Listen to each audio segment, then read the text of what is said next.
Tonight, we are learning new details about a deadly COVID outbreak at a county government office in Florida. 2 people have died, 4 others hospitalized. The only worker who was directly exposed and didn't get sick was vaccinated. The county is now getting ready to hold a vaccine clinic to prevent something like this from happening again. And it comes as we're learning the names of the 2 people who passed away after this outbreak.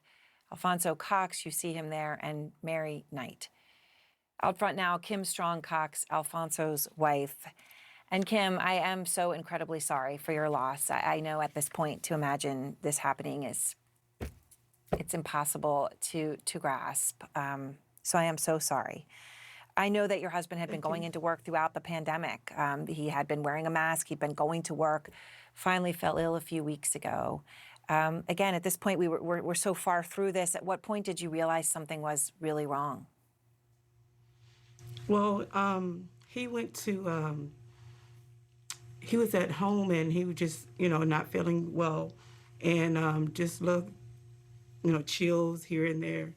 And then he decided Wednesday to take the COVID test and he got his results back and it was positive. So, and then, so he stayed home. We, did some things to try to, get better and everything. So he ended up going to the hospital a week later, like that Wednesday. He told me he couldn't take it anymore because he was complaining of his back and his side. And he said he couldn't take it anymore. So he ended up going, he told me to call EMS and I did. Were you able to be there with him? No, I was not able to be there with him at all. I had contracted, I had COVID as well.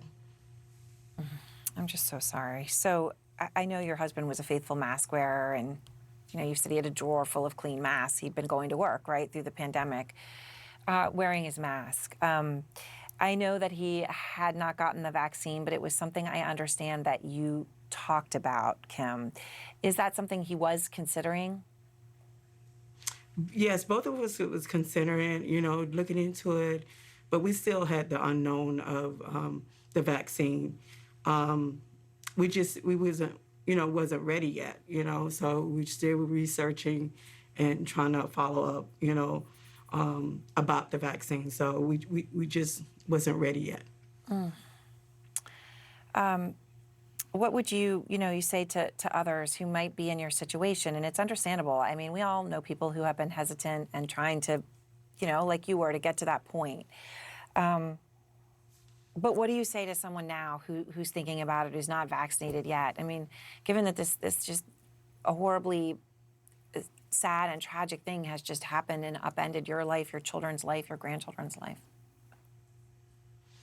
Again, it's their choice not to be vaccinated. However, if you're vaccinated, just keep everybody safe. Keep everybody safe. If you're not vaccinated, again, like I said, it's your choice.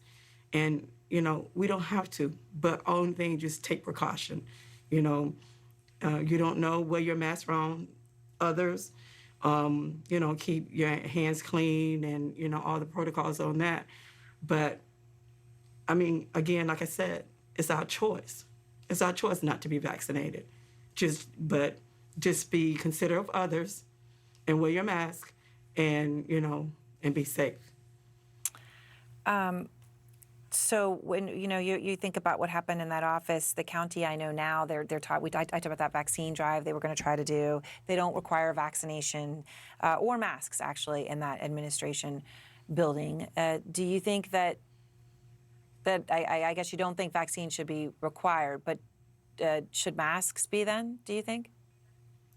I think masks should be required. I do, because you never know who's vaccinated and who's not. But I still think masks could be required, and then maybe gradually take it away. But as of right now, it's still out there. Corona's still out there. COVID's still out there. So I really truly believe masks should still be required. All right. Well, I really appreciate your time, Kim. And I'm so sorry for your loss and Alfonso and your family, for your kids and for your grandchildren. I hope people hear you. Thank you so much. Thank you.